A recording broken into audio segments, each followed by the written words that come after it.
I've been workshopping titles for that new movie that you want to make about the developmentally disabled kid who wants to be a wrestler. Yeah, I've really been struggling with the name of the show, so let's workshop some things. I've been working on this, and I got some pitches for you. Okay, let's hear them. All right. Pot Roast Johnson.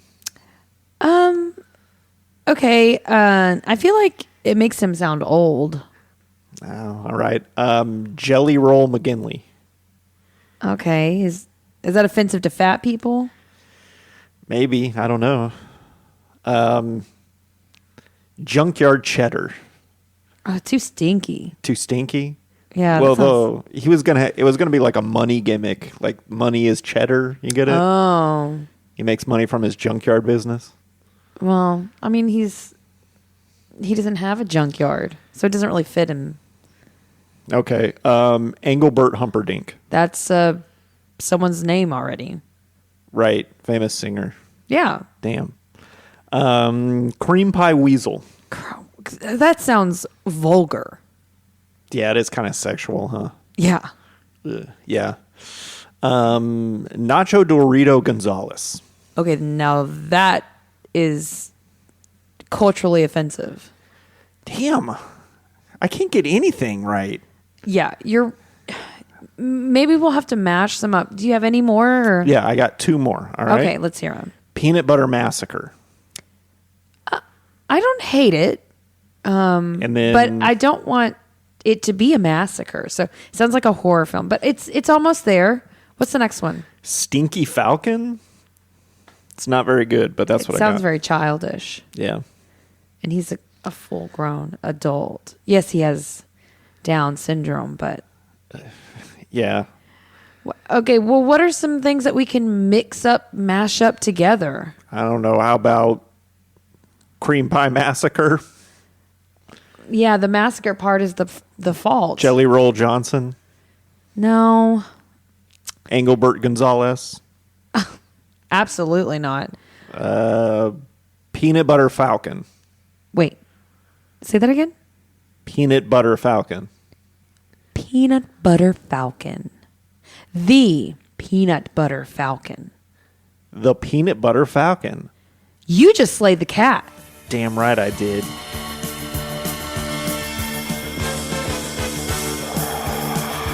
Slay the cat. Slay the cat. Podcast. Slay the cat is speaking truth. Slay the cat is proof. Here, let's talk your favorite film. Slay the cat is juiced. Slay the cat podcast. Slay the cat podcast. Slay the cat podcast. Slay the cat podcast.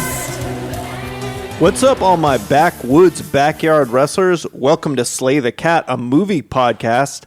I am your host, Joey, the ass pounder lamb, alongside my co-host and wife, Aaron. What? Aaron, whose number one rule is party. Yeah. My name's Aaron, and I like to party. My name is Aaron, and I also like to party. What's the name of that movie? I don't know. Hot Rod or something like that? Yes. You can't also party. You know, I like that movie, but I found out that the guys who made it, Andy Samberg and like, his friends, they don't like it. Really? Yeah, and they have a hard time when people come up and be like, hey, man, I really love that movie. They're like, Aw, that's sad. Yeah. I think it's really funny. Yeah, I like it. I mean, it's not a great movie, but it has some really funny parts in it, I think. I enjoy watching it. Cool beans. That's not a great part, but yeah, that's probably the worst part of the whole movie. yeah. Okay, so we are back in action. Today, we are going to be talking about the 2019 movie, The Peanut Butter Falcon. It stars Shia LaBeouf. Actual cannibal Shia LaBeouf. Dakota Johnson, John Hawkes, and it introducing Zach Gottsagen. This was his first movie. I think he had maybe been in some commercials first or something like that. But before we get to that movie, He did an awesome job. yeah, I think he did too. We'll get into that in just a minute. But first, we finally got our puppy. Yay! You won't hear him because he's very quiet and he's sleeping in my arms right now. He is the most quiet dog I've ever heard. I know. I have never had a dog so quiet. I've never been around a dog that was this quiet. And I love it. Yeah, that's one of the reasons we got him is because we heard they're very quiet dogs. Yeah. Yeah. So money well spent.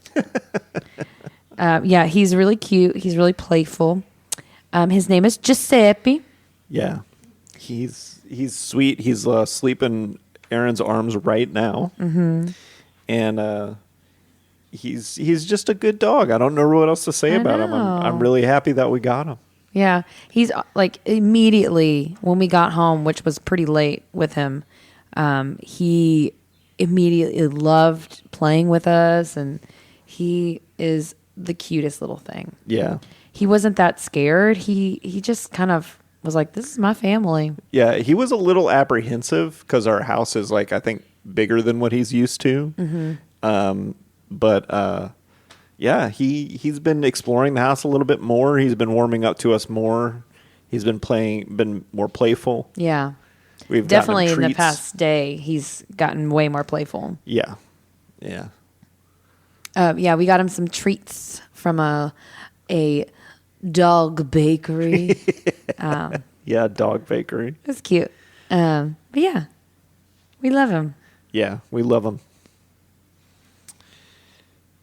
Yeah, so I guess that's really Yep, all we that's have to it. say Period. about that. I don't have anything else to say. I'll just repeat myself over and over again, Yeah. which y'all would not like. Okay, so Peanut Butter Falcon, or the Peanut Butter Let's talk Falcon. about this movie, baby. Okay, so this movie, it came out in 2019. It was very well received. When in 2019? Let me see if that March. Okay. But it's So we had no clue about I heard about the movie, but it's an independent film. COVID. It was an independent film, right? Uh-huh. And usually independent films, when they premiere, they don't premiere like a Disney movie over 5,000 screens across the U.S. Yeah. They'll premiere at South by Southwest or Cannes Film Festival or something like that. And then they'll get picked up by a distributor and put in more theaters, right? Oh, okay. So a lot of independent movies, like one of the most notable ones is Napoleon Dynamite. Napoleon Dynamite was an independent film. It got seen at a film festival by 20th Century Fox. 20th Century Fox picked it up and distributed it across the United States. Oh, okay. And that's why it became such a huge hit, is because it was in so many theaters. But anyway, Cool, I didn't know that. Yeah. I don't know how movies and all that stuff works. Yeah, the film business is really interesting. It's unlike any other business. But I love it. That's why I wanted to get a film degree. I was like, this is a crazy business and I want to be a part of it. Yeah. But I don't get to unless you Wah, count this wah, wah. podcast. But it had a budget of $6 million, which is very small by today's standard. And it made $23.3 million. Wow. Which is a lot. Because That's awesome. especially for something that didn't get a worldwide release. I'm trying to think of, we did an independent movie. Oh, no. What was it? Something pizza? No. I don't remember the numbers for that. No, it was Return to Oz, I think. Oh. Which was a studio-backed film. And I don't even think it made $23 million. Wow, yeah. Yeah. So the movie stars Shia LaBeouf, Dakota Johnson, John Hawkes, Zach Gottsagen, I think that's how you say his name, Bruce Dern, John Bernthal, Thomas Hayden Church, Jake the Snake Roberts, Mick Foley, also known as Mankind, Cactus Jack, and Dude Love, make an appearance in the movie. Wow. Did you recognize him from wrestling? The one that wrestles him? Yes. Yeah. And then also the guy who was playing the ref with the beard, that was Mick Foley. He didn't look familiar. Oh, okay. Yeah, he's a very famous wrestler. But the name sounds familiar. Yeah. So, Aaron, I didn't tell you this because I wanted it to be, I wanted to get your honest reaction of it. But the film, the idea for the film came up when the director and writer team of Tyler Nielsen and Michael Schwartz, they were at a camp to teach developmentally disabled people, or maybe not developmentally, just disabled people in general, like acting and theater. And they met this guy, Zach Gottsagen. Oh, really? Yeah. And he's like, could you guys do a movie with me? So they wrote this movie for him to be in. That's awesome. Yeah. I love that. Yeah. Isn't that a great story? That's a really great story. Yeah. There's not really much to the story, but I still love that. Yeah. So these guys wrote a story around him, and it's based on, he wanted to be an actor. And this is sort of an allegory for his own story, but in the movie they made him want to be a wrestler instead of an actor. Okay. Right. So kind of do He wanted to go to that camp and yeah. Right. And then of course they got all these other people on board. But what do you think about that? Would you ever want to do a camp like that? Oh, absolutely. Yes, I was I'm thinking about that. So into that. Yeah, I would be too. There's some theaters in town that have they have teaching artists go and they work with people with disabilities. There's the River for Tuts, so they do musicals, and then there's another one for the Alley. But most of the time, the people that actually go teach it are teaching artists from those companies. So performers that go and teach to make extra money. I see. Which I would love to do that. I would love to be able to work with them. And sometimes they'll hire people outside of it, especially if you have a lot of background with people with disabilities. But I actually knew someone that I went to college with who was part of the River. So they worked a lot with people with disabilities, and so it was really cool to see. It's cool to see their shows because they sometimes will perform with professional companies. It's really awesome to watch. Wow. They did Seussical, and half of the cast was people in wheelchairs, people with Down syndrome, other disabilities. It was really cool to see. Wow. Yeah, I would love to if I got the opportunity. And my friend McCoy actually helped out with that. Oh, really? Yeah. Okay, that's cool. Shout out to McCoy. McCoy. But if there was a camp that was teaching disabled people how to make films, I would jump at the chance to be part of that. Oh yeah, that would be so much fun to get. It's so fulfilling movies. Because they are there because they love it. Yeah. And every time, so something that we do at our school is we include our life skills students. Their class is called life skills because they teach them life skills. But they come and it's what they would have formerly called special education. Yes. But they come to our fourth period class, and at the end of the year, we always do a musical with them. And for the past 2 days, we've been working on choreography for the musical. And it is so awesome to see them performing. They're so excited. They do the choreography so well.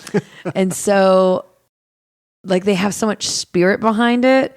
So it is always so much more entertaining than some of our actual students that are just in the show. The other teenagers are just apathetic, right? Yeah, but they are so genuine and so excited, and it makes you just be like, oh, even if the choreography's terrible, saying my choreography, not them doing the choreography, but if I have given them terrible choreography, which I don't.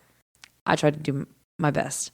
But if I did, it would still look fantastic because they're just giving it all they got. Yeah, they're really going awesome. for it. Yeah. Yeah, and that's infectious to me. Yeah.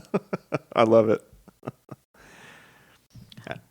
All right, so what are your general thoughts on the movie? Anything you just want to bring up and get out of the way before we get into it?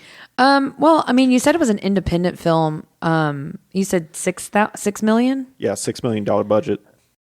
I don't know how much budgets usually go for films and for independent films, but it looks really great. Yeah, it looks fantastic. And they must have spent some money on Shia LaBeouf. Like, I wonder if he because I mean, he's a well-known actor. Yeah, and same thing with Dakota Johnson. Yeah, I've seen her a lot. Madam Web. But usually when a famous actor wants to be a part of an independent film, they'll usually like a pay cut. Yeah, they'll take a pay cut. They'll take like the SAG minimum to do it, or they'll negotiate because they really want to be a part of it. And they'll even do like, I'm sure Shia LaBeouf was there for the entire shoot because he's in every scene. Yeah. But sometimes they'll be like, oh, I can do 1 or 2 days on that, you know. Remember when we did Moonlight and I talked about how like a lot of people worked on that movie for no money? Yeah. Or they didn't have a trailer or something like that. Oh, yeah. It's because they really wanted to be a part of it. Yeah. So, yeah. I'm sure he got paid quite a bit of money to do it. But yeah, but if their budget was only 6 million and they had because it's not just those two, like there's a lot of people in this film. Yeah. And like the shots looked great. I can't think of a time where I was like, ooh, in like the photography of the film. Yeah. It looks really great, but one of the things that they did to save a lot of money is it's shot in rural Georgia. Yeah, I'm about to say it definitely is on location. Yeah, it's on location, so they didn't have to build any sets.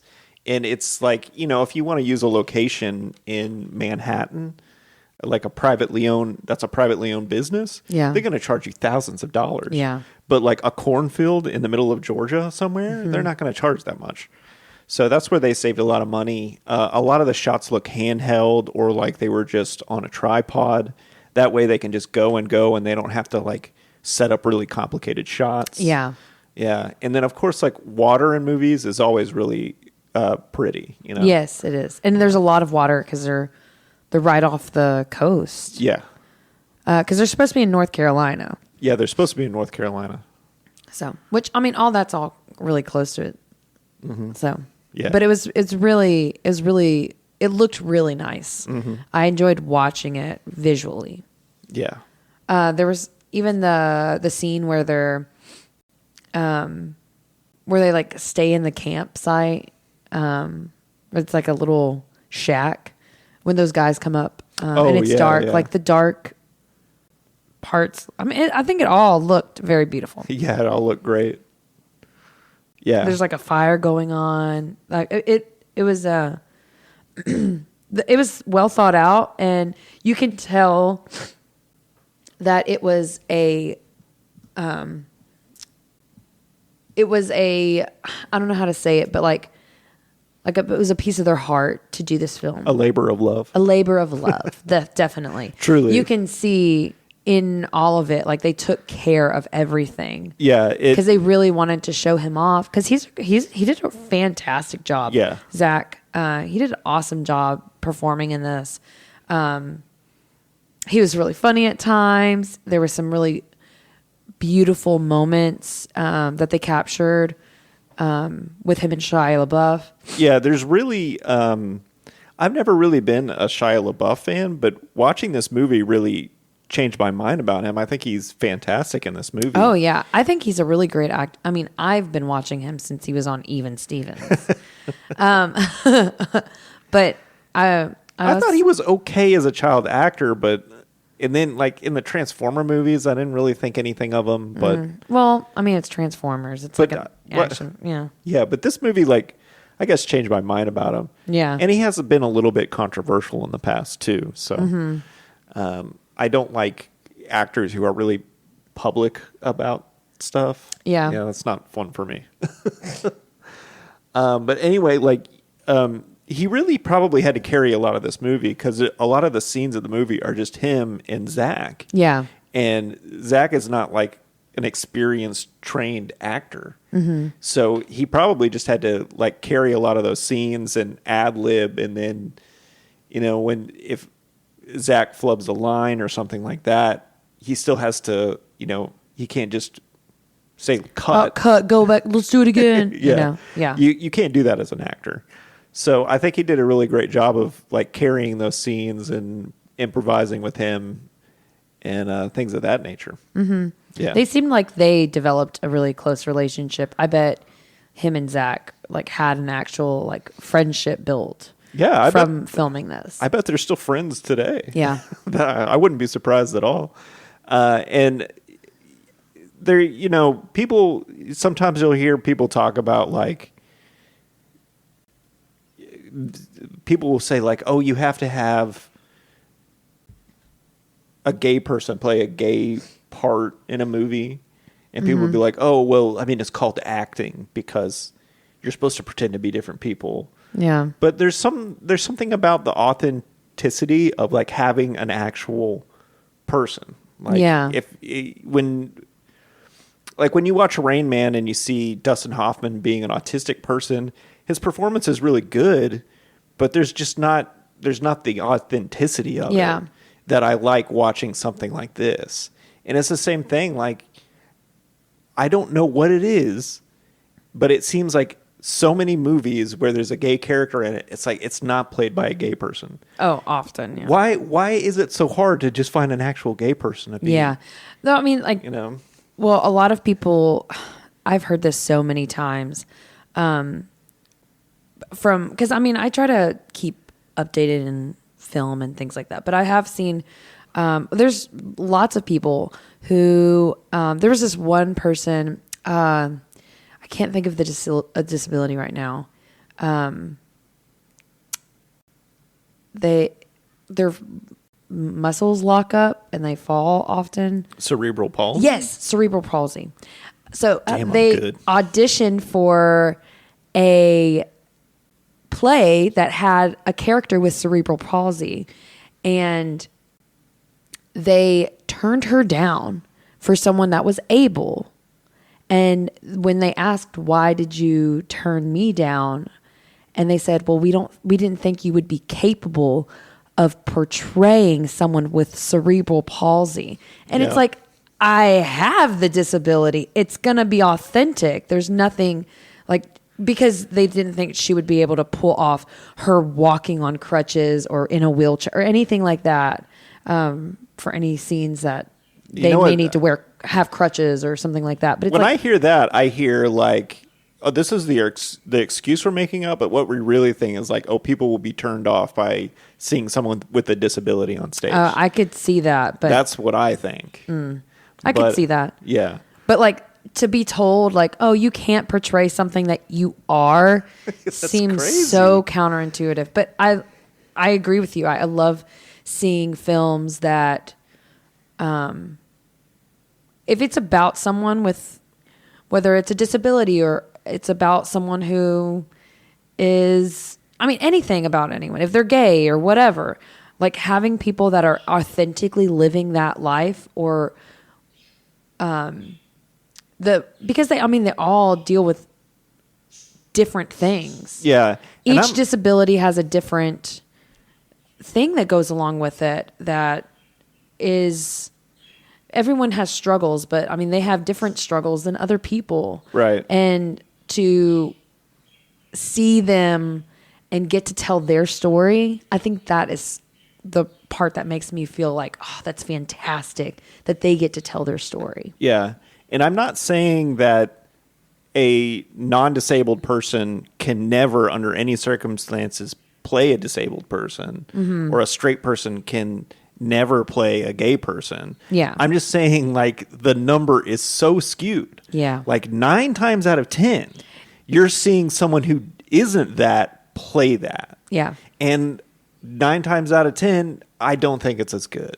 Like, or those 9 times, it's not as good as the one time where it is. Yeah. I mean, like, having someone play someone with a disease or anything like that, like cancer, like those, even having someone that has experienced that, they can put something behind it that is more authentic because they actually went through it. Or even having someone knowing someone close to you that dealt or deals with the same thing. I think that you put it into your own perspective. You have a closer connection to the actual story being told that some people might miss if they have no clue about that. Yeah, well put. Topic. Yeah, very well put.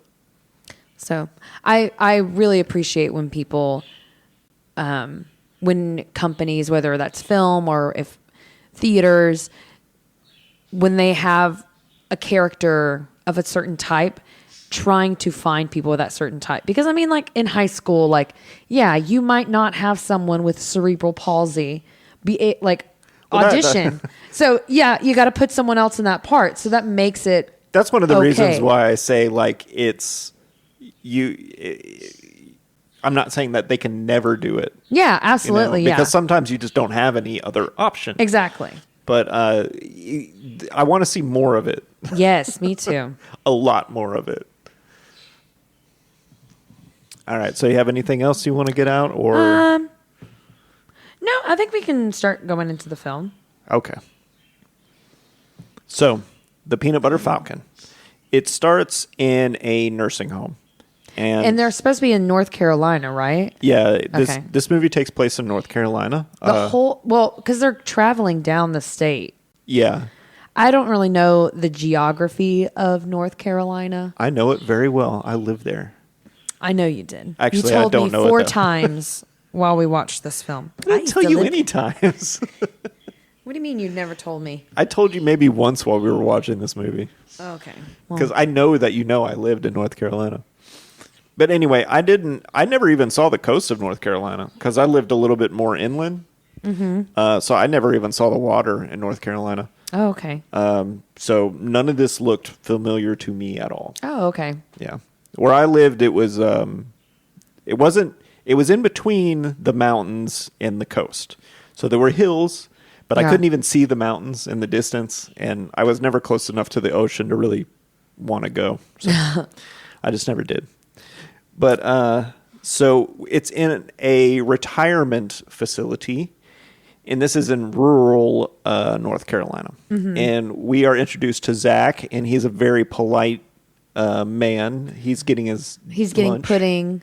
Yes. Well, she doesn't put pudding on his plate, and he's like, pudding, please. Yeah. And so he goes and sits down by this elderly lady. Mm-hmm. Because I mean, everyone there is elderly because it's a nursing retirement home. Yeah. And he gives her this little drawing, which is, it's kind of confusing. You see a pudding cup. I didn't know it was a pudding cup at first. Well, it's vague because they don't want to reveal the surprise before it actually happens. Yeah.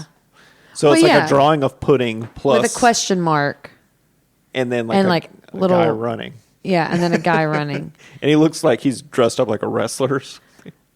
Was he? Maybe. I don't know. I don't remember that part. Yeah. And then we see Bruce Dern and Dakota Johnson are off to the side, and they're chatting. Mm-hmm. But I forget what they were talking about. And she even comes up, and I don't know what she says to him, but she says, "You gave her your pudding. That's very nice." Oh yeah, because he gives the old lady the pudding, and she's like, "Oh, that's so sweet of you." And he's like, "I'm a nice guy." Yeah. His line reads in this were really great sometimes. Yeah.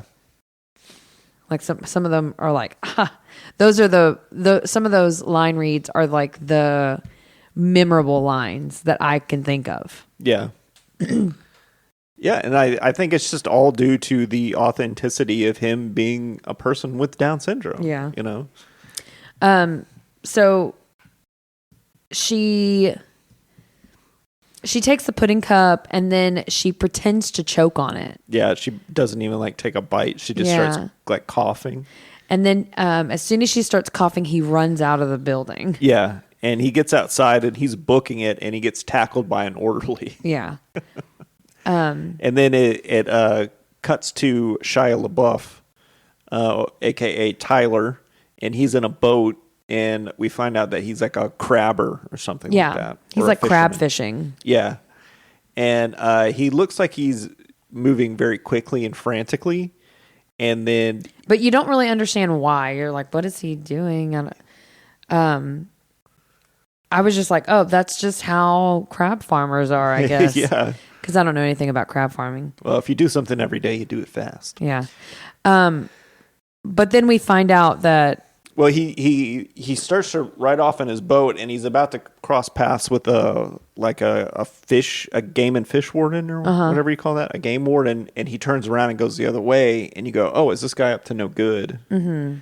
And then we see him with his boss, and his boss is like, I know you stole those crabs. traps. Yeah, he's like, you stole out of those traps. Like, you're gonna make my business. You're gonna screw up my business. So I gotta fire you. You can't do anything illegal here, Yeah. so you gotta go. Mm-hmm.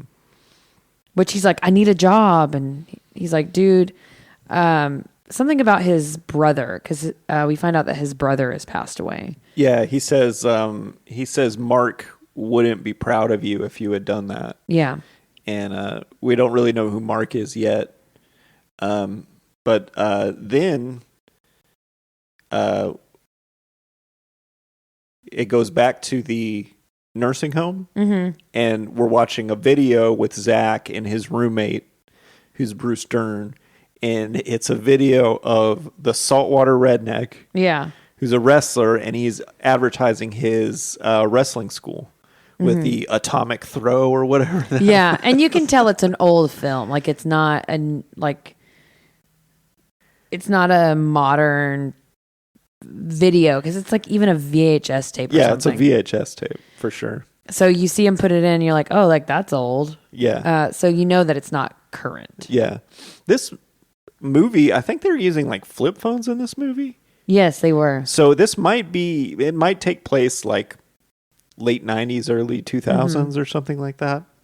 Oh, 90s might be a little too early. Everybody would have had Nokias, the little brick phones.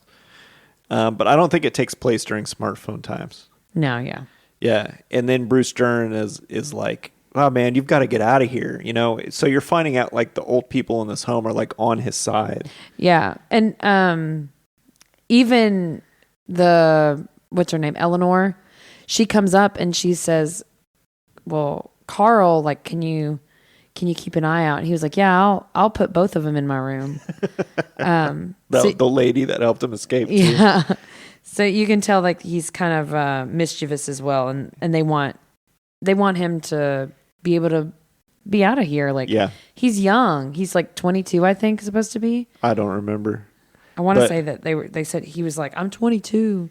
Yeah, I think you're right. He said like I'm 20 or I'm 22 or something. So he's young and he shouldn't be in a nursing home. Yeah, and they put bars up on the outside of his window so he won't try to escape. Mm-hmm. And she's like, "You've lost your privileges," and he's like, "I don't care." Yeah, you know, because he's just determined to get out of there.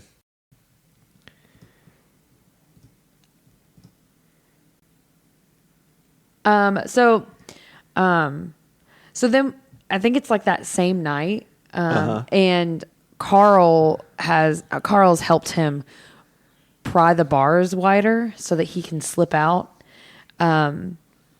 And then before he goes to bed, one of the orderlies comes in there and calls him a retard.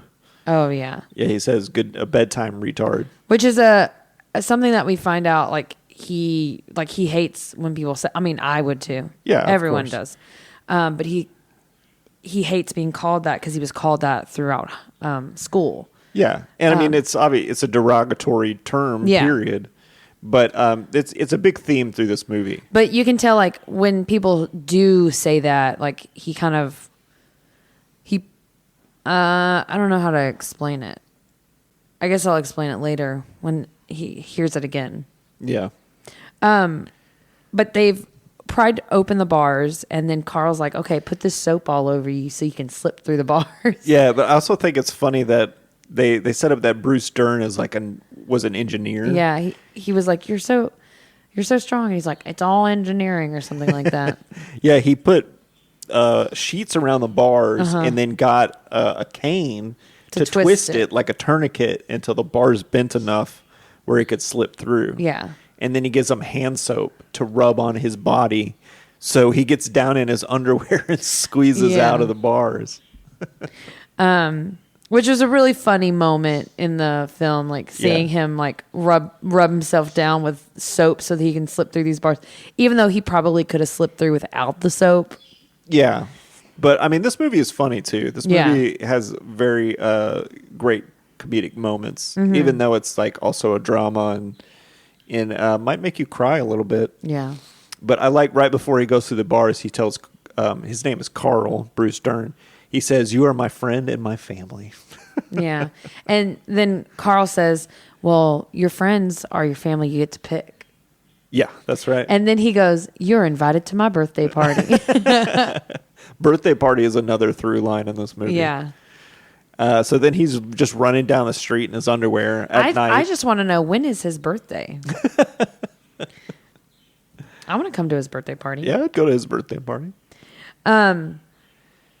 So then it cuts to Shia LaBeouf, a.k.a. Tyler, is being confronted by... the people he stole the crabs from. Yeah, I forgot that actor's name. John Hawkes, who's been in a ton of stuff. This guy pops up in everything. But he confronts him with his name is Duncan, and he's got his pal Rat Boy. Yeah. But they're like, "You stole from our pots, and like, you know, I know that used to be Mark's area, but it's not his It's anymore. mine. Yeah, he's gone, so you can't steal from it."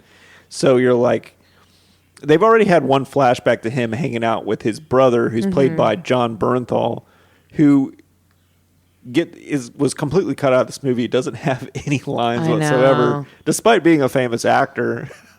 There were a couple times where he had like said something in the flashback, but Yeah, but it's all most of it's inaudible. yeah. Yeah. Or very faint, at least. And then, so the next day, or he says like, "Oh, you owe us for those pots." And I guess he doesn't want to pay, so they punch him, or Shia LaBeouf tries to punch them first. All while this is happening, Zach has ran by them and hidden in their boat. Yeah, that's in right. Shia LaBeouf's boat. Yeah, so he's watching it from the dock. And Shia LaBeouf or Tyler gets kind of beat up a little bit, and they're like, "Oh, you can't do anything. You're so weak." And that's really it. Yeah, for a and little then while. it goes back to the nursing home, and Carl is covering for Zach, and he's saying like, "I don't know, I wasn't here when he slipped out. Like he's really strong. You've seen him; bars. he's real strong." And then they go back to the docks, and Shia LaBeouf lights a cigarette and puts gasoline on all the cages that belong to that guy, and lights them all on fire. Because he's got a grudge against them. But he lights everything on fire, and then he jumps in his boat because They see him. yeah, Duncan and Rat Boy start chasing after him in their boat. So there's this high speed boat chase, and Zach is still on the boat. yeah, Zach is in the boat. So Tyler has no clue that there's another person in the boat with him, and he kind of goes up to the, what are those called? I guess the reeds.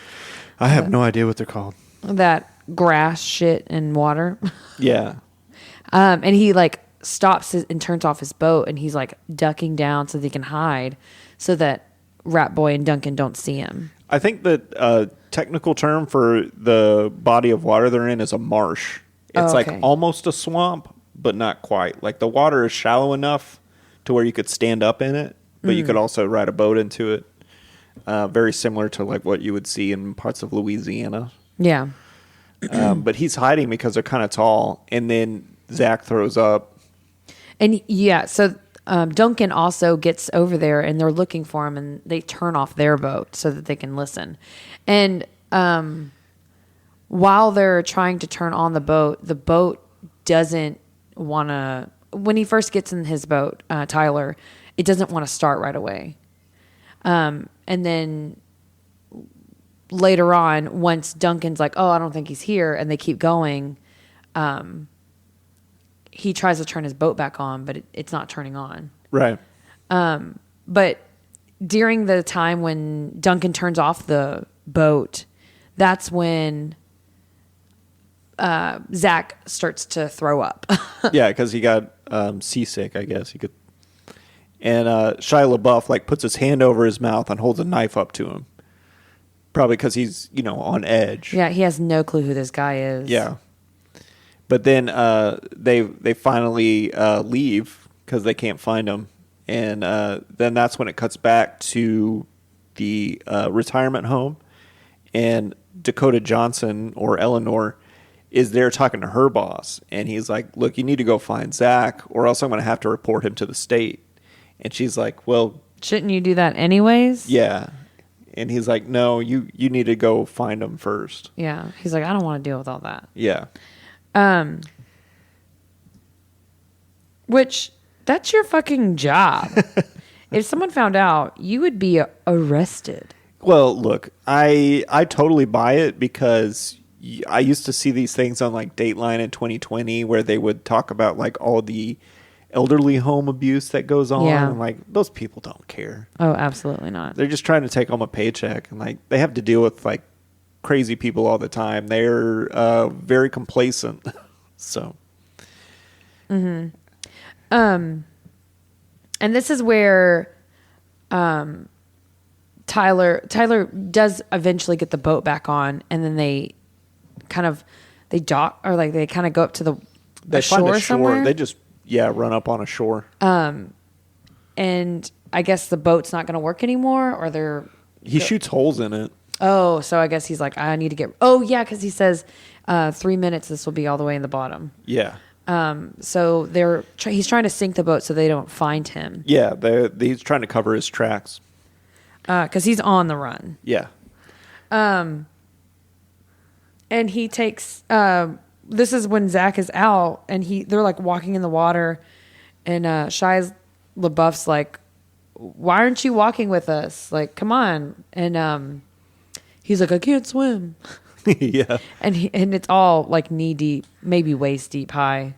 But he was like, just come on, let's walk. But he doesn't want him around. Yeah, he's like, if you're going to follow me, but like I'm the first chance I get, I'm ditching you.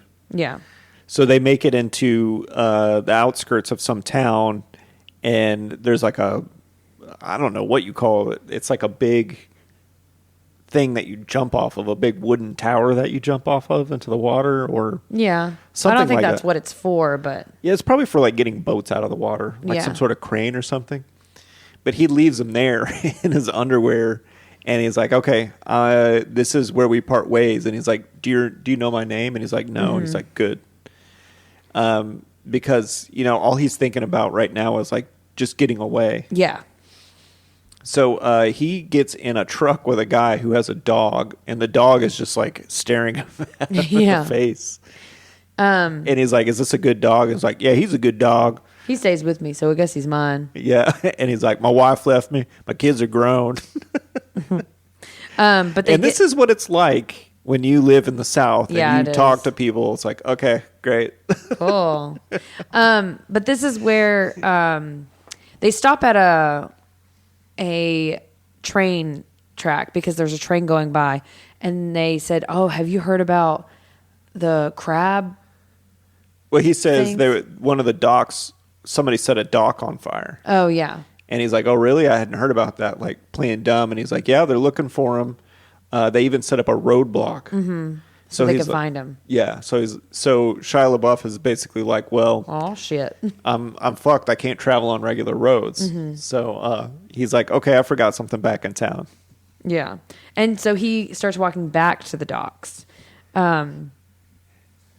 which he gets to the dock, and Zach is at the top of the.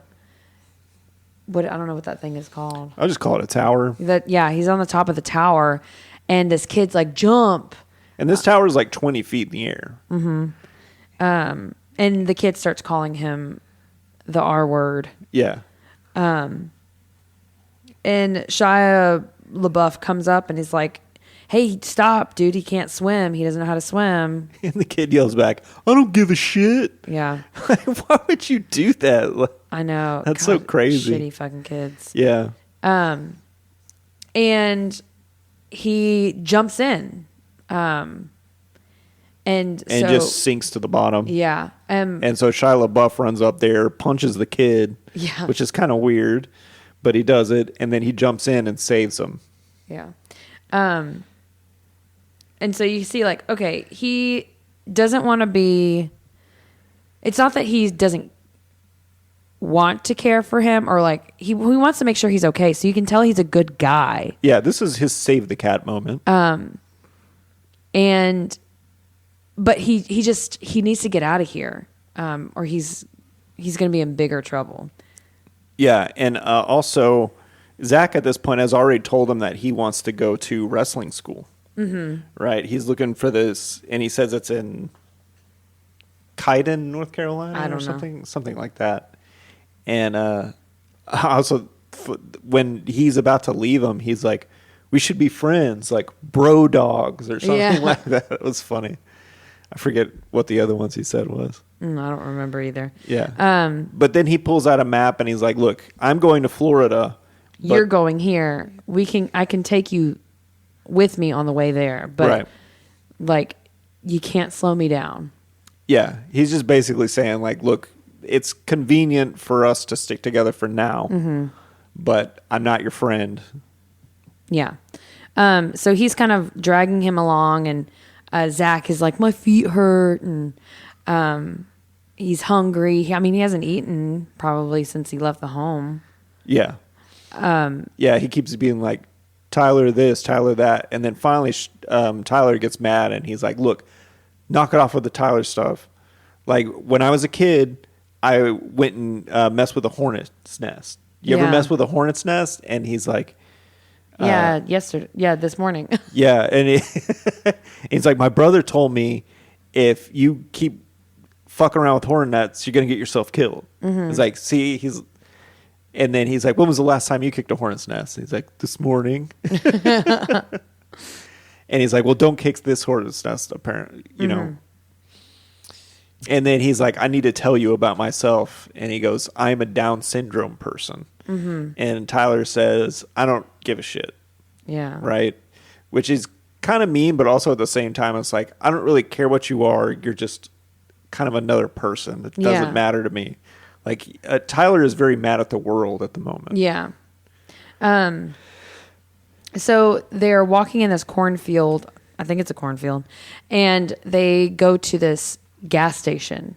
And all this time, throughout little snippets, we've seen Eleanor going house to house trying to find Zach. Yeah. She's in the she's riding around in like the retirement home, like little van. Yeah. But they go to this Tyler says, "Hey, stay here, don't move. I'll be right back. I'm going to go get the essentials." So he goes inside and he grabs a bunch of stuff. And he asks, like, "How much is all of this?" And the guy's like, "Oh, it's $4 or like." He says it's $13. Oh yeah. And he's like, $13 for this? And he's like, "Yeah, well, that sandwich is $4 and the ding dong is $2 and the and then so he keeps narrowing it down. And he also has a shotgun on his back. Yeah, he's carrying his brother's shotgun, and he finally narrows it down to peanut butter and fishing hooks.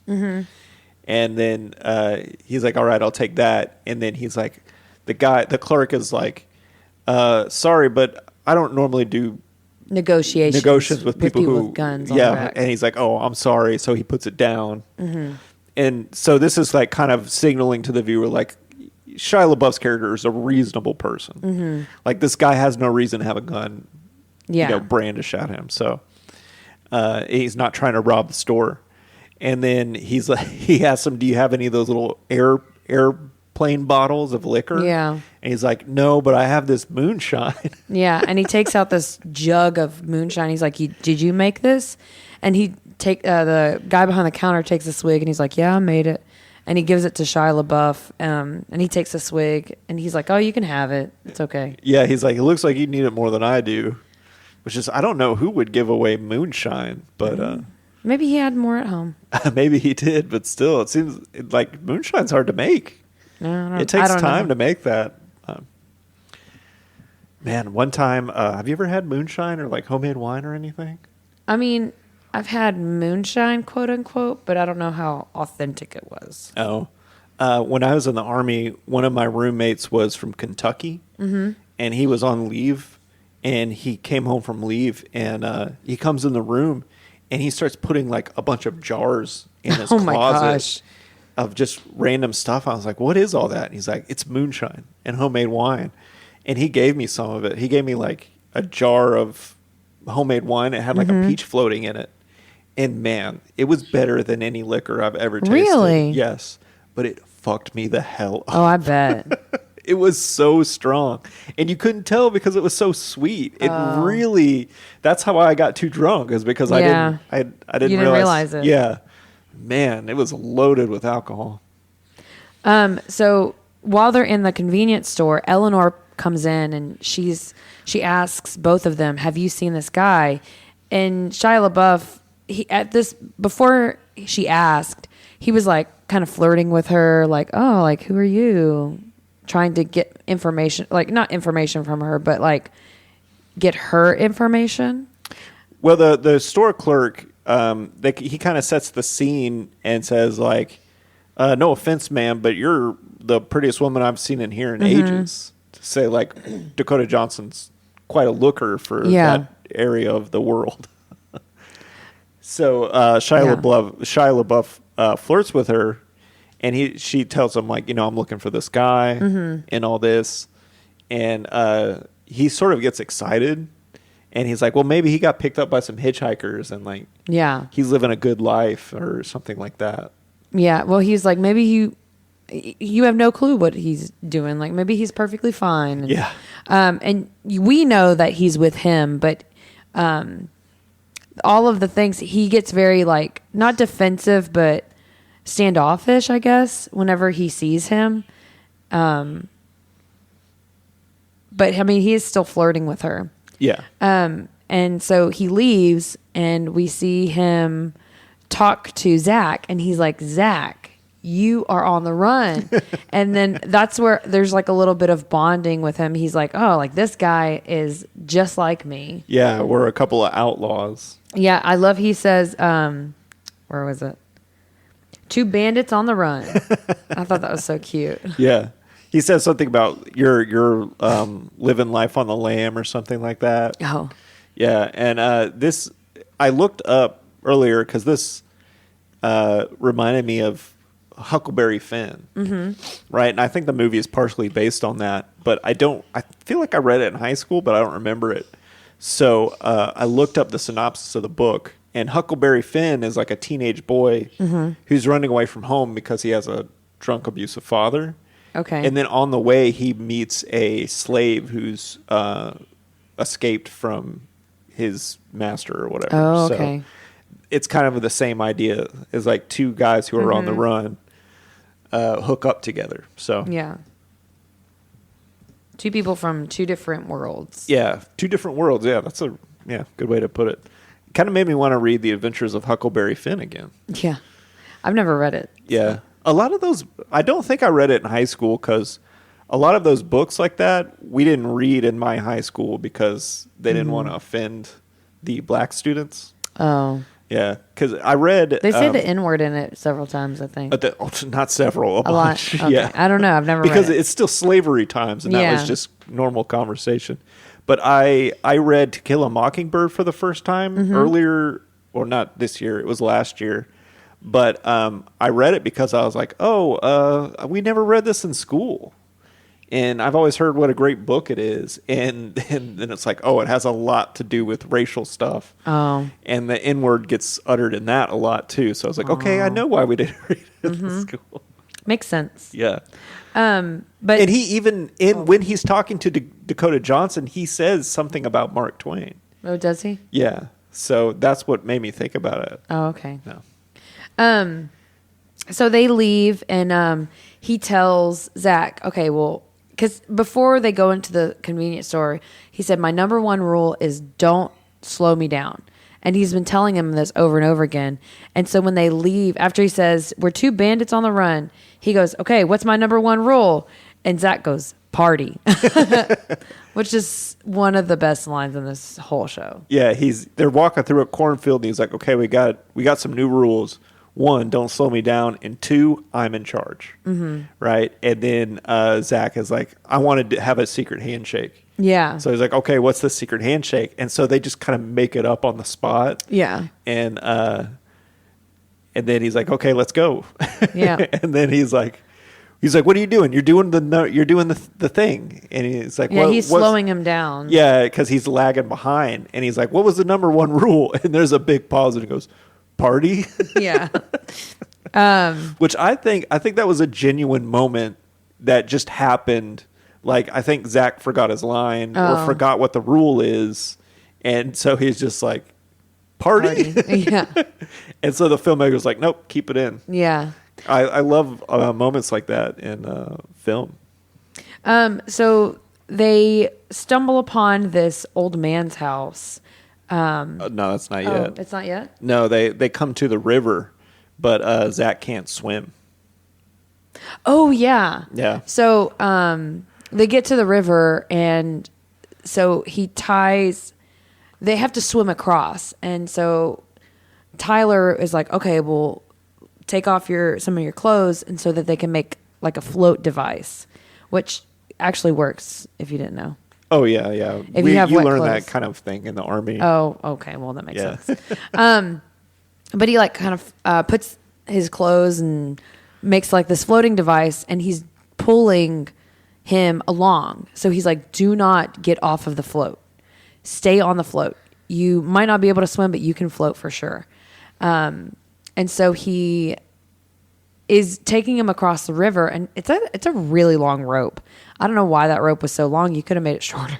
Yeah, I know. But I think it was to make the scene more suspenseful. Oh, absolutely. Yeah. But he's pulling him along, and this boat starts coming. Yeah, it's a shrimp boat with its nets out beside it. Mm-hmm. Like, if you don't know what a shrimp boat looks like, it's a boat, and it's got 2 wide nets on side of it. And I guess it just scoops up shrimp as it goes. I guess. I don't know. But they're trying to swim and get to the other side. So Shia LaBeouf is like swimming as fast as he can to get to the other side. And he even gets to the shore and starts pulling on the rope to get him across safely. And he narrowly escapes the boat. Yeah. And before they do that, he I forget what he says. He says something about dying, and he's like, that doesn't, like, your time comes when it comes. But the important thing is that you have a great story to tell. And then he narrowly misses the boat, and Shia LaBeouf is like exasperated, like, holy shit, I can't believe that just happened. Like, you almost died. And Zach goes, yeah, but it was a great story. Yeah. Also, something that happened that I think is a big moment is whenever they're talking about, like, well, why do you want to go to this wrestling school? Because I think they do it before the boat happens. But he's talking about, like, why do you want to go to this wrestling? And he's like, well, I want to be a villain. I want to be a bad guy. And he was like, well, why not be a hero? And he goes, I can't be a hero because I have Down syndrome. That happens next. Oh, it's next? Yeah. So they cross the river, and he says the thing about the story. Then they stop somewhere to camp out on a shore, and he's teaching him to swim. It's like a little montage. Mm-hmm. And then at night, he's laying there, like, practicing his, like, diabolical laugh. Yeah. And he's like, I want to be a bad guy. He's like, why not be a good guy? And he's like, no, he says, like, you can't be a bad guy because you're a good guy. Yeah, you already are a good guy. Yeah. There's nothing bad about you. Mm-hmm. And so you should be a good guy. And he's like, well, I can't be a good guy because I have Down syndrome. And then you find out that Zach tells him about how people would call him the R word, and that his coaches and everyone would always say he was bad. Yeah. Even though he wasn't bad, he just was different. Yeah, and then Tyler's like, your coach said that to you? He's like, did your coach ever win any games? And he's like, no. And he's like, well, some coach he was. Yeah, he wasn't a very good coach. Yeah, and then he's like, what about you? Are you a good guy or a bad guy? And he's like, and Tyler says, I don't know. Mm-hmm. And then Zach's like, no, you're a good guy. Mm-hmm. And it's very sweet. It's a very sweet, yeah, tender moment. And then they go to sleep, and Shia LaBeouf has a flashback to hanging out with his brother. And you can tell him and his brother have a really good relationship. And in the flashback, Shia LaBeouf is much more clean cut and like put together. Yeah. And he looks happier. And then you say, oh, like his brother must have taught him to be like a good person. Yeah. And taught him to be moral. And he doesn't have that guiding light anymore. So yeah. he's gone down a path of uncertainty and not how his brother raised him. Yeah. Also, he's grieving too. Yeah. And then in that flashback, they show them driving home from the bar, and his brother is asleep in the passenger seat, and Shia LaBeouf starts to fall asleep. Mm-hmm. And then you see there's a view of the camera, and it's just the road, and you see the yellow line in the road start to veer to the right. Mm-hmm. So you're like, oh, he fell asleep and went off the road, and that's what caused his brother's death. Yes. It's very subtle, and I didn't notice it. Yeah, you could have been taking a note when it happened. Oh, maybe. But that's the problem with taking notes when you're watching movies, is you miss stuff. Yeah. But it's very subtle, and I really like it that he never just comes out and says, like, there's never a moment in the movie where he breaks down and goes, I killed my brother, I'm a terrible person. Yeah. It's like all these little things throughout the movie, you put it together yourself. Yeah. And that's what makes this movie really good. Mm-hmm. So this is when, once they wake up and everything, this is when they go to this old man's house, and they're trying to steal a boat. And this guy comes out of have they already learned how to shoot a gun? Oh, I don't remember. Well, he comes out of the house, and he has a gun on them, and he's like, don't steal my boat. I may be blind, but I can still hear you, and I can still shoot a gun at you. Oh yeah. There's a montage of them, like eating watermelon, probably that they stole. Mm-hmm. And like him teaching him how to shoot a gun, and the gun is so powerful that it knocks over Zach. Yeah, that was really funny. Yeah, and I feel like I've seen that clip. It could have been in a commercial or something like that. The trailer, and then we also see Eleonora's like on their tracks, and she's like talking to people, and then it also shows like the Rat Boy and Duncan talking to some people too. Yeah, they're kind of closely trailing. Yeah, like they go and talk to the kid he punches, and he's like, how'd you get that black eye, and stuff like that. And then they don't find out anything though. Yeah, because they're scary, so they're just playing dumb. Yeah, and then that's when they go on someone's property, and they probably think the property is abandoned because there's just a bunch of junk everywhere. But they find out it's an actual junkyard. Yeah, and they're trying to take off with like an aluminum boat, and a blind man comes out, and he's like, you think you could steal it from me because I'm blind? And they don't say anything. Mm-hmm. And then he's like, are you guys black or white? And they still don't say anything. So he's like, all right. And he shoots the gun. Yeah. And it puts a hole in the boat. And then Zach goes, we're white. And he's like, I knew you were white. I could smell you from wherever. I don't know. I could smell it. Yeah, I like this character, but I don't know. Like, he's the only black person in the film. Mm-hmm. I kind of don't know if that's offensive that the only black person in the film is like a blind preacher who lives in a junkyard. Other people that were with him when they were doing the baptism. Oh yeah, that's right. But they don't have any lines or anything. Yeah. I don't know. Anyway, write in and tell us what you think. Yeah. But I did like his character, and I like the actor. Mm-hmm. So he tells them, are you God-fearing? And they go, yep. And so they go take him to, he's like, okay, well, come on in. Let's get you baptized. So they go to this river and they're going to baptize both of them. Or he is going to baptize them both. And Shia LaBeouf says a line of like, well, I'm more prone, or I don't know, something. He says, I'm more of a baptized by fire type. Oh, that's, yeah. So only Zach gets baptized.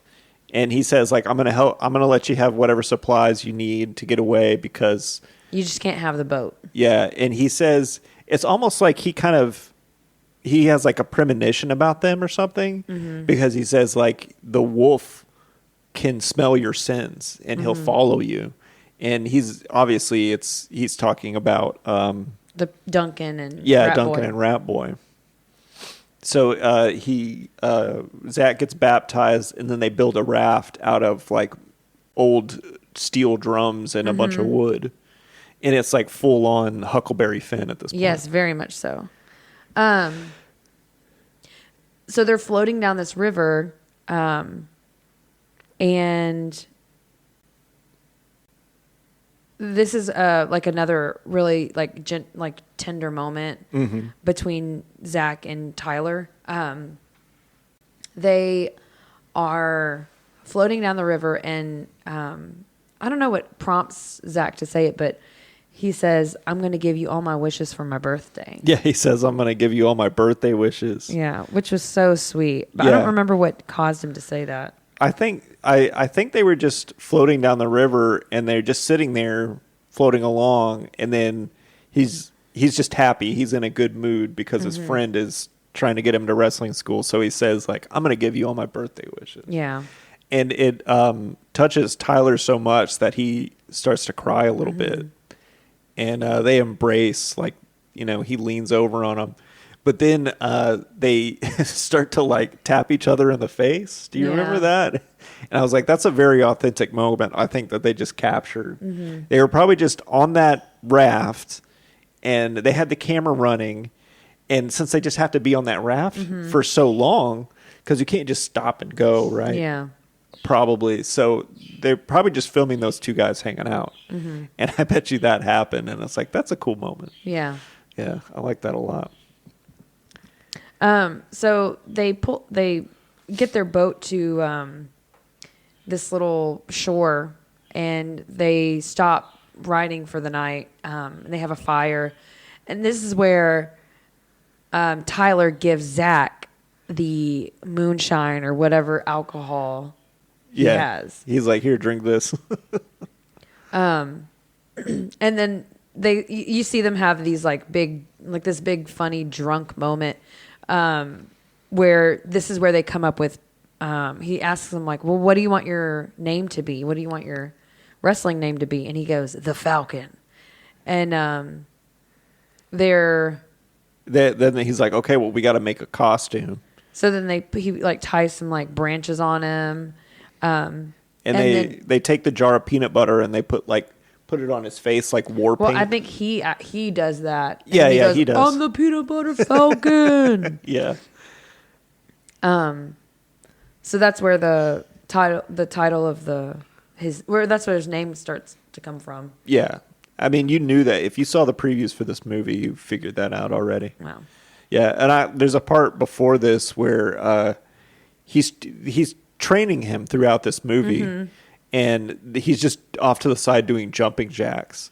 And yeah, and he's like lifting something. He's trying to lift something because Zach tells him like, you're really, really strong. Like, you're going to be really good at wrestling. You're very strong. The reason you can't swim is because you just sink. Yeah, you're all all muscle. Yeah, and he's doing jumping jacks, and he says, like, I can't feel my hands. I can't feel my ankle. It's like, I can't feel my body. It's pretty funny. So they fall asleep, and then they wake up to Eleanor driving up. So Tyler's like, oh, hey, well, what are you doing here? And she sees Zach, and she's like, you lied about him being with you.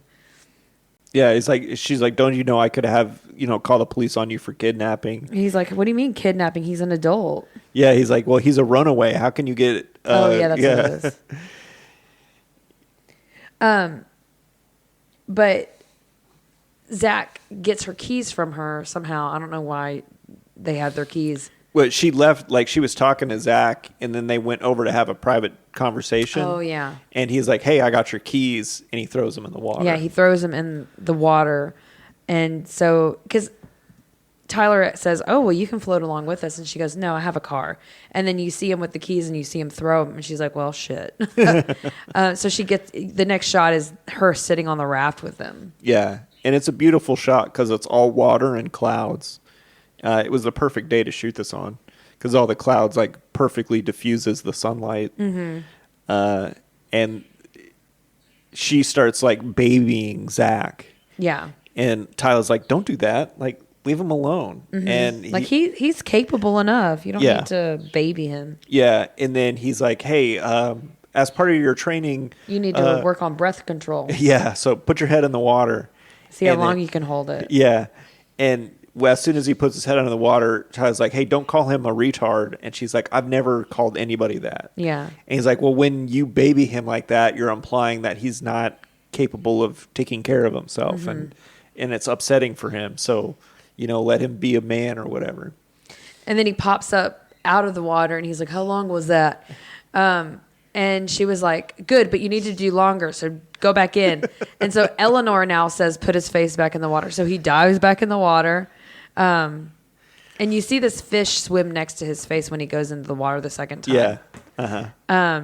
And This is when Eleanor gives like her story. Like she has a soliloquy here. That's what it's called, right?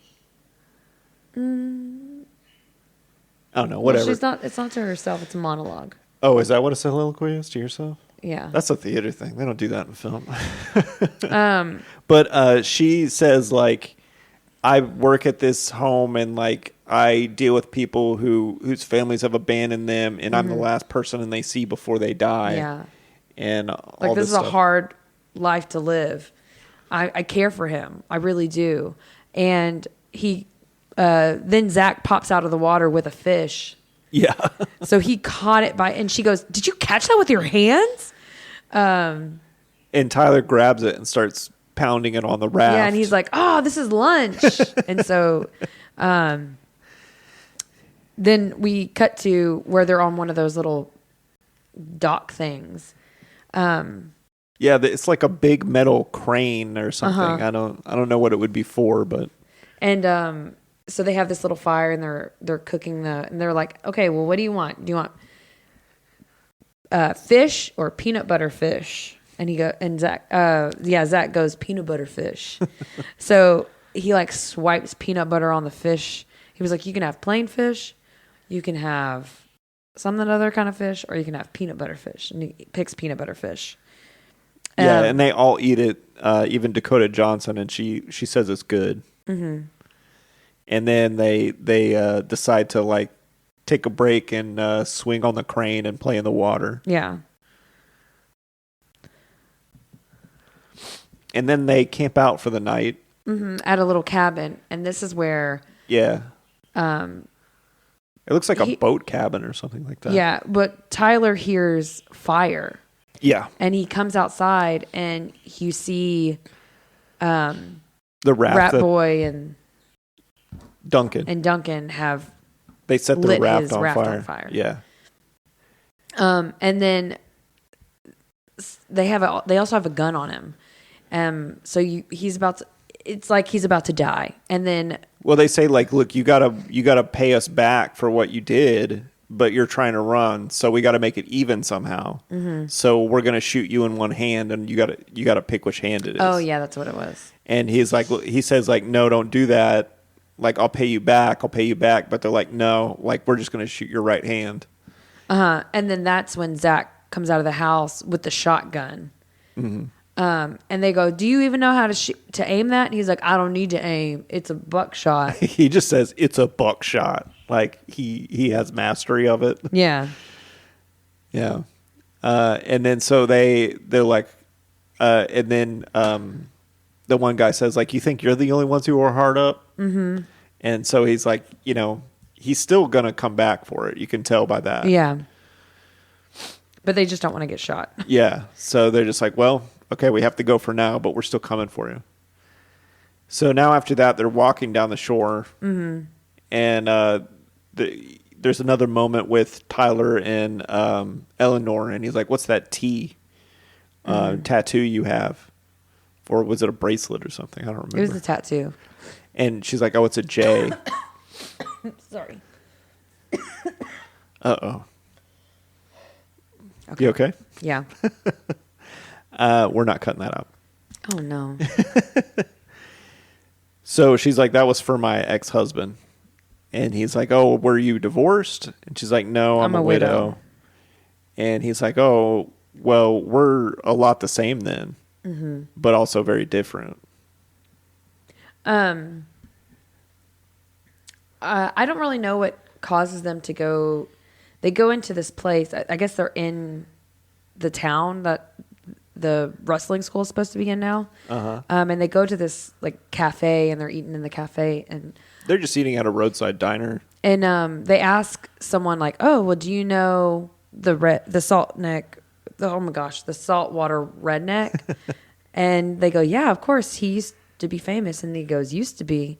So you find out like that the school has been shut down for 10 years. Yeah. Well, first, Eleanor calls her boss and is like, yeah, I found him. And he's like, no, he was alone. So she doesn't throw Tyler under the bus. Yeah. And he says something about like they're going to send him to Cherry Hill or something like that. Mm-hmm. And she's like, well, that's where they send like drug addicts and prostitutes and stuff like that. So it's like almost a prison. Yeah. So he would be probably in danger. Yeah. There. So she's like, well, kind of like, I don't want to bring him back now. She said, and they said, do you need someone to come pick you up? And she goes, no, I got it. I'll bring him back. Right. But she still hasn't, like, you don't know what she's going to do. Mm-hmm. But she is reluctant to take him back right away. And then that's when they ask the waitress if she knows saltwater. Yeah, that's whenever I was like, oh, I don't think she's going to take Zach back. I think she's going to go to Florida with them. Yeah. Because she seems like she's bonding with them now. Yeah. And they're kind of becoming their own little family. Yeah. So she tells him like, oh, well, he's not famous anymore. He hasn't done it in a long time. And this is where he lives. So they walk to go find where he lives. And Tyler goes up to the house and he like knocks on the door. Zach's like, I don't think this is right. Because it's like this tiny little trailer. But he knocks on the door, and the guy that you see in the video, it's just like him in his regular clothes. Yeah, it's Thomas Hayden Church, who's an actor who I really like. Got a great voice, a great look. But he's just like, no, I'm just Clint now. I closed my wrestling school like 10 years ago. And then he's like, oh, well, here, meet this guy. He came a long way to see you. And it's Zach. Mm-hmm. Zach comes up, shakes his hand, and he's like, oh, look, this guy's Clint. He says saltwater redneck. Used to live here, but he doesn't live here anymore. Right. And then so they just leave. And they're walking along. They don't really know what to do next. And I think, what is it? Doesn't Dakota Johnson say something? I don't remember. I don't know. But they're kind of like figuring, okay, well, what do we do now? And you see this Firebird peeling out all over the dirt and ripping up the... Yeah, an old Smokey and the Bandit, like 1970s Trans Am Firebird. Mm. Yeah. And it's Clint, who is the saltwater redneck. Yeah, but he's got his face paint on that he used to wear when he was a saltwater redneck. And he's like, I heard that you want to wrestle. And so Zach gets really excited, and they take him to this guy's house. Yeah, or they take him back to the trailer. Yeah, it's the trailer, but now Jake the Snake Roberts is there for some reason. Yeah. And when I saw him, I was like, it's Jake the Snake Roberts. And he's just there, but he's like a total curmudgeon. And Saltwater Redneck is trying to teach him how to wrestle. He's like teaching him how to lock up. And he's like, I want to learn the atomic throw. Yeah. and then and they were like, oh, well, that's actually not real. Yeah, he's like, they would just cut away to my face and then throw a body, like show a body being thrown into the audience. So they are like, well, I can teach you some of the other wrestling things, and we can also get you a match, because. Yeah, when they're having dinner, he's like, I want to have a real match, and he's like, I could hook you up. There's a card over in Jake the Snake. I forgot his real name. It was like Sam, maybe. His character name. Yeah, I think it is Sam. yeah, and he's like, they're having a card in at your house, right? And he's like, yeah. It's like, why don't we have a match for him there? So they go to that match, and Zach is kind of nervous, and he's backstage with Tyler. Well, he's looking at the matches happening, and people are bleeding, and they're being hit with chairs. So you can tell that Zach's kind of like, ooh, I don't know if I should do this. And so he goes back into the barn to sit with Tyler to try to kind of get him ready. And also, I want to mention, like, while all this is happening, like, Saltwater Redneck really does seem to like him and is enjoying mentoring him and, like, wants to see him have a match and all that, which I thought was kind of cool. Yeah. Yeah. So he talks to Zach, and Tyler talks to Zach, and he's like, you ready for this match? And he's like, I don't know. And he's like, no, like, do you want to do this? I mean, he tries to hype him up. He's like, I don't think I can. And he's like, you can. And so he works him up to be confident enough to go out there. And they make him a costume too. They're like, we got to get you make you a costume out of this cardboard or whatever. And they don't show it until he comes out. But also Mick Foley is there, and he's like, he announces him. And he's like, we've got a really important match today. Well, they pay him to put him on the card. Right. And right before this, Eleanor's like, I don't know if he should do this. And he was like, no, it'll be fine. We're here. And he was like, she said, we care about him, but they don't. So that's when he handcuffs Eleanor to the steering wheel. Yeah. And they kiss for the first time. Yeah, but he just used that as a distraction to handcuff her. Yeah. Oh my God. I know. He looks like a little baby right now. His little feet are up. Yeah, he's on his back and his feet are in the air. You can see his little toe beans. So cute. Guys, really, this is the cutest dog you've ever seen. Yeah, so then Mick Foley is introducing him, and he's like, Saltwater Redneck has got himself a new protege, and he's going to wrestle today. This is his first wrestling match. This is his first wrestling match, so I want you guys to cheer for the Peanut Butter Falcon. And he comes out, and he's dressed in this little falcon-looking cardboard costume. Yeah, and it looks awesome. It does. I was like, you fashioned that in that short of a time? Yeah, movie magic. Yeah. He's sleepy pee-pee. Yeah, I've been to work all day. Tired. I get it. Me too. So he comes out, and well, also there was a guy that was hanging out with Duncan and Rat Boy in the beginning of the movie, who's also happens to be at that wrestling match. So he calls him and tells him, like, oh, Tyler's here. Yeah, I see Tyler. He's at this match here. Come down. So the match, he comes out of the barn in his little falcon costume, and he's like, fly, like flap, or something like that. So he's like hyping him up, and the crowd is like quiet because they don't really know what's... Yeah, they don't know what to make of it. Yeah. But he flaps up on stage or in the ring. But then people start to cheer for him. Yeah. So he takes off the gear, and then they start the match. And Sam is the person that he's fighting, and he is not taking it easy on him. Yeah, you get the feeling at this point that Sam is one of the people that in his life would have bullied him and would have called him the R word. Yeah. And he's like, one of the lines I really like, and like Jake the Snake Roberts is really good at being menacing. He was when he was a wrestler, and he is in this movie too. He's like got him pinned down, and he's like grabbing his face, and he's like, "This is a wrestling match, not a Make-A-Wish," or something like that. And like he's hitting him on the back and like doing hip tosses and stuff like that. And then something that the saltwater redneck kept telling Zach is like, you need to talk it up. Yeah. Because that's... Oh, yeah, you need to talk trash to your thing and, like, say the meanest thing you can think of. And so he's really beaten him down. He's flipped him over. He's not doing well in the fight. And I don't remember what happens to cause him to flip. Oh, he like smashes him down. Tyler's like, Zach, do you want to keep going? And Zach's like, yes, I want to keep going. And he's like, okay, then get up and do this.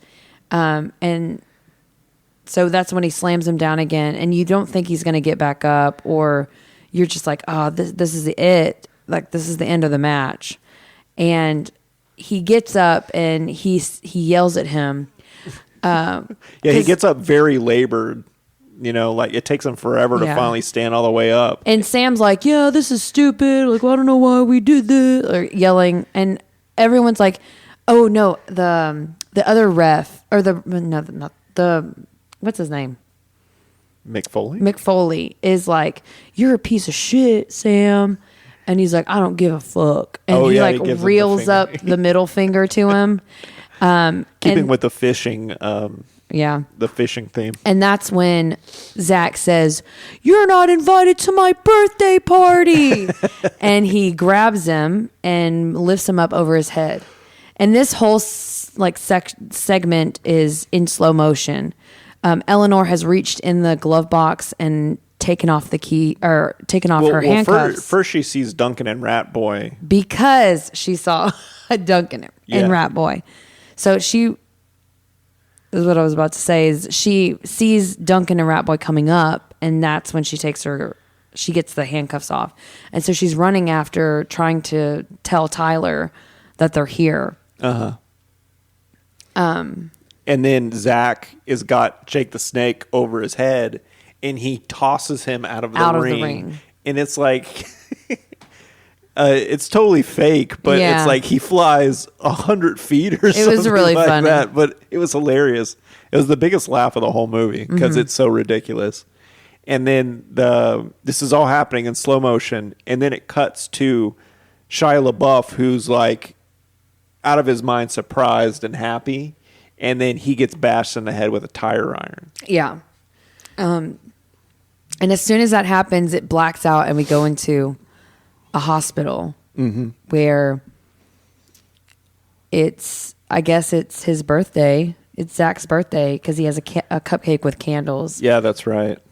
The nurses come to talk to Eleanor, and he blows out his candles. Yeah, and it totally makes you think like, Tyler died. Yeah.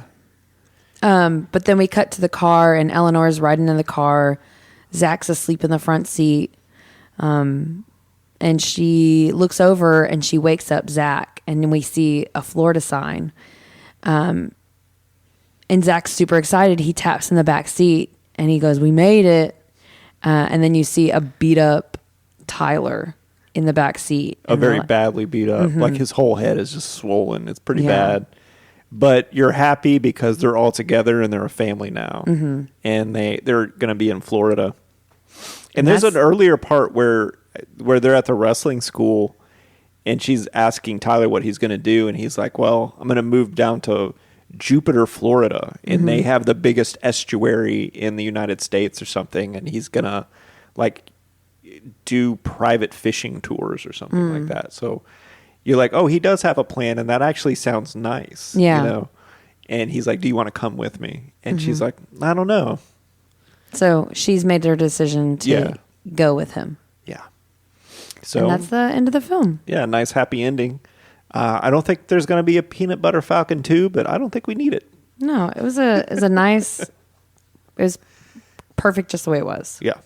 All right, Aaron. So I have to ask you, on a scale of 1 to 9 cat lives, what would you rate the Peanut Butter Falcon? I would rate this show 9 cat lives. Wow. I know. A perfect score. I really enjoyed the film. I think they did a great job of showing the humor of being someone with a disability and the parts that are touching and like it shows them as a whole person and not just a disability. Right. It was they did a fantastic job. They really you can tell it was a love child for them. It's a bastard? What is it called? Labor of love. Labor of love for them. Also a love child. Is a child born out of wedlock. Okay, well, whatever. I didn't know. I'm tired. It's okay. But you can tell like they really cared about this film, and you can see it in every aspect of it. So I really enjoyed the film. I would watch it a lot of times. Yeah. This is... You watched it again today. Yeah, and I watched some of it yesterday, and I fell asleep. Oh. So I've watched this movie 2.5 times. Since we watched it. So Joey, my question for you is how many cat lives would you give this? 1 out of 9 cat lives. How many would you give this film? I am going to give this movie 7 out of 9 cat lives. Oh, okay. Which is a good score. I Yeah. really liked it. It's a very enjoyable movie to watch. It's well acted. It looks beautiful. It's simple and straightforward. But I felt like Dakota Johnson's character was underdeveloped. The fact that John Bernthal was like pretty much cut out of the movie seemed kind of odd to me. Like I felt like they filmed some stuff that they wanted to be in the movie, but then they're like, we got to make this 90 minutes or something like that. And then also because it is a short film. Yeah. But also just independent movies, they struggle a little bit more because they don't have a lot of money and time to be made. So this movie just doesn't feel super polished. But it's definitely a great movie. I think that's the charm of it for me. Yeah. And yeah, I can see why you gave it a perfect score. But I don't like perfect scores. I feel like should be reserved for very specific movies, like Alien, or what's another movie I gave? The Warriors. Yeah, but The Warriors, I gave it a perfect score because of how it transcended from a cult film to like a mainstream film. Mm-hmm. That's why I gave that one 9. But I just can't give this one 9. okay, Maybe even 7.5 out of 9. Okay, But anyway, I do love the movie, though. cool. Well, the last little segment we're supposed to do is a kitty corner. Yeah, because our daughter watched the movie, so let me go get her.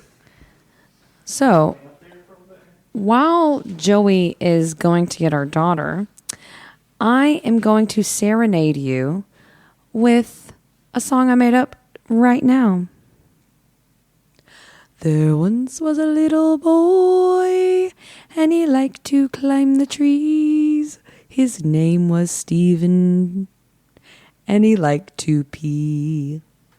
His favorite dog was a little turd who liked to rib through his underwear drawer. And that's the song. Okay. Okay. So, we're going to do a little do kitty corner. Do kitty corner. So, Joliet, I want to ask you, what did you think of the film, The Peanut Butter Falcon? I thought The Peanut Butter Falcon was actually pretty good.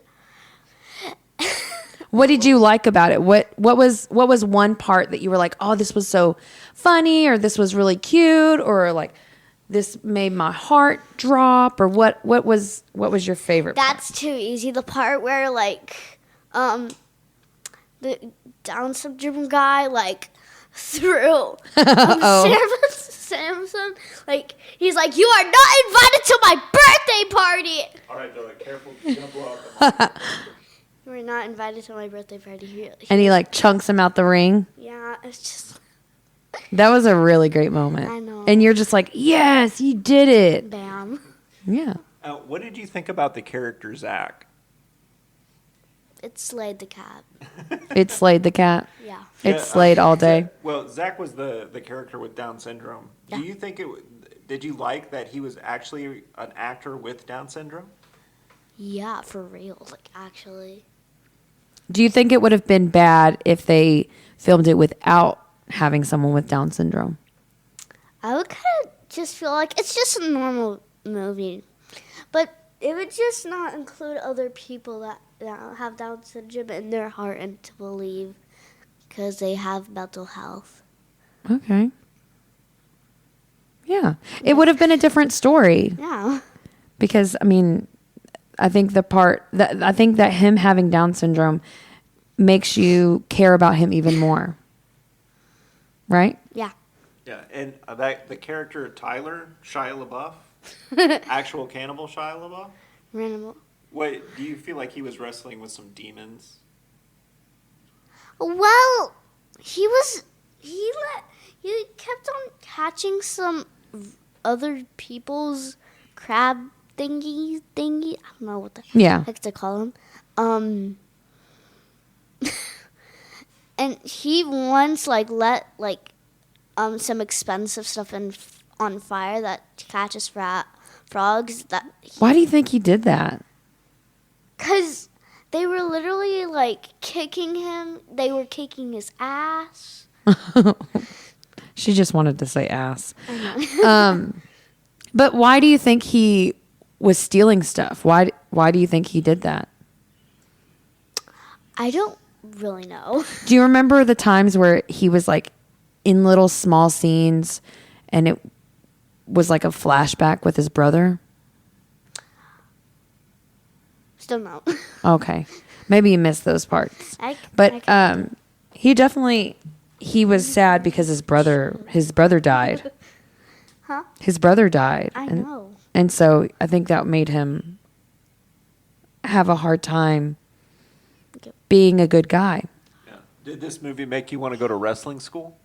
No, still no. Okay. I would go to theater school, but not wrestling school. Because I'm in love with theater. I love you, theater and dance and art. Yeah. Yeah, Joliet is definitely our child. She loves performing arts and movies and stuff like that. So. She is a carbon copy of both of us. If you could mash. I'm the yellow page of the carbon copy, and you're the pink page of the carbon copy. What about me? What kind of page am I? I don't know what that means. You're the top copy. What's the yellow versus the pink? Nothing. It's just different colors. Okay.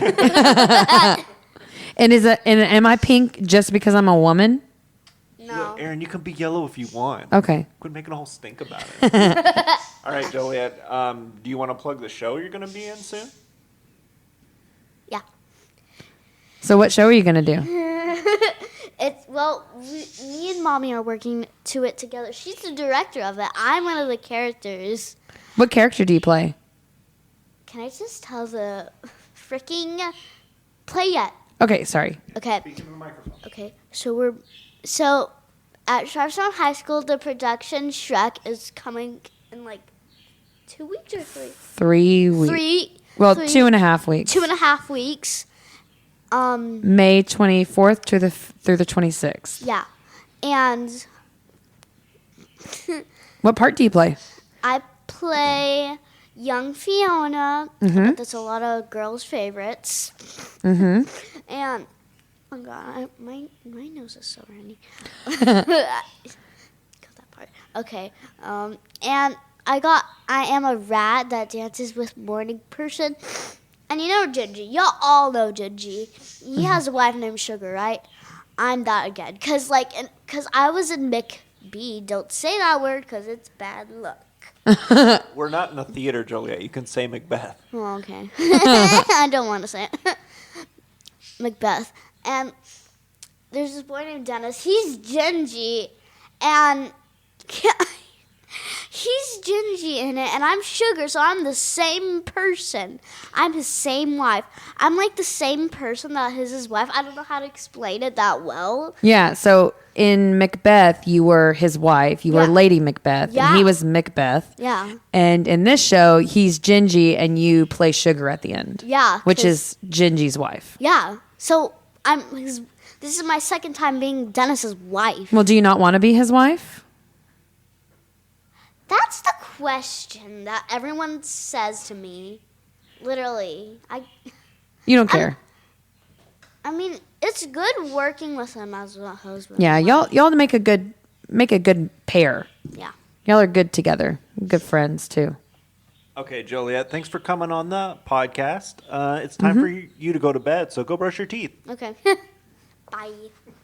Peace out. I knew you were going to say peace out. All right. Well, that's going to do it for us here at Slay the Cat, a movie podcast. Thank you for tuning in. Make sure you send us an email at joeyanderinpod at gmail.com. Yeah. And if you want to tell us any movies that you'd like us to watch, if there's any comments that you've noticed about Peanut Butter Falcon, definitely message us. We'd love to hear it. Yeah, and also if you just want to tell us about your dog. Yeah, if you got a new puppy or if you have an old puppy, Yeah. and it's a full-grown dog on its deathbed, who cares? Whatever. We would love to hear about your pets. Yep. So don't forget to slay and neuter your cats. See you next time. Bye. What are you eating?